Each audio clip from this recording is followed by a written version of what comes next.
Hey everybody, and welcome back to the next long-awaited episode of the Constantiam Chronicles. I'm so sorry it took me these last few months to finally get this episode out to you guys. I had a lot of work to do, and plenty of which you are seeing now, and well, it just felt like I couldn't really give you the proper course you were due, simply as things were back a few months ago when I initially released episode 4.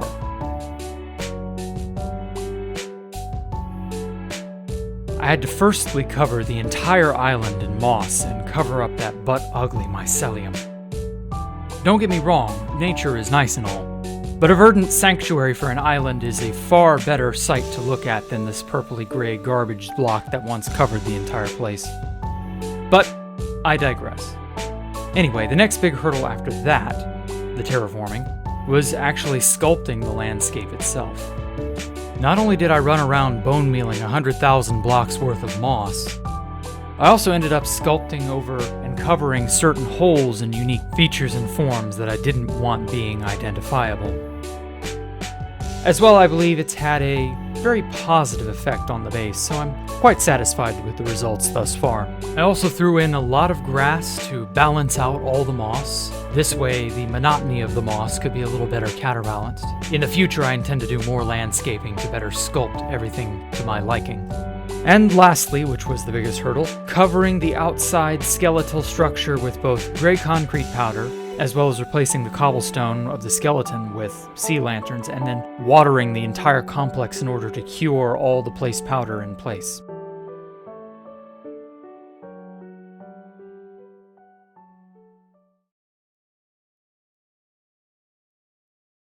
Now, let's turn our attention inward and observe as I demonstrate how I intend to fabricate the layout of the rest of the inner halls, doors, walls, and floors.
Within Minecraft as a whole, there are two major schools of thought when it comes to building structures and the like. The standard fare is to create a wall of some material and have that same wall be mostly visible from inside the structure as well as outside it, so as for it to act as a simple boundary between the inside and outside.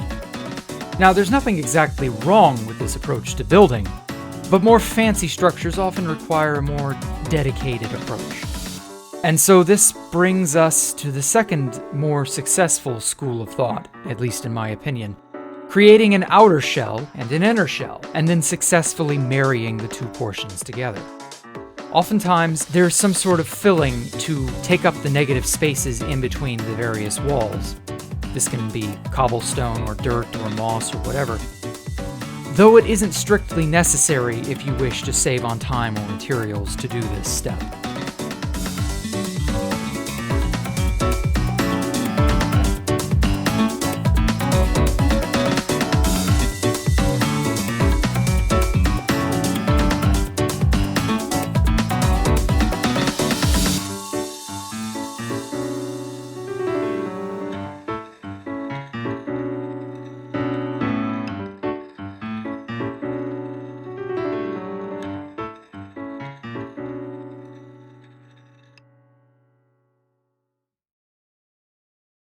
And so that brings us to our interlude segment here, where I'm just going to allow my past self to while away the time, placing blocks and chipping away at cobblestone. You can watch as the entire place starts to really take shape and form. This place is going to be very nice when it's all finished. I just know it.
Yes, sir, this overall style is what I intend to carry onward and upward into the rest of the base.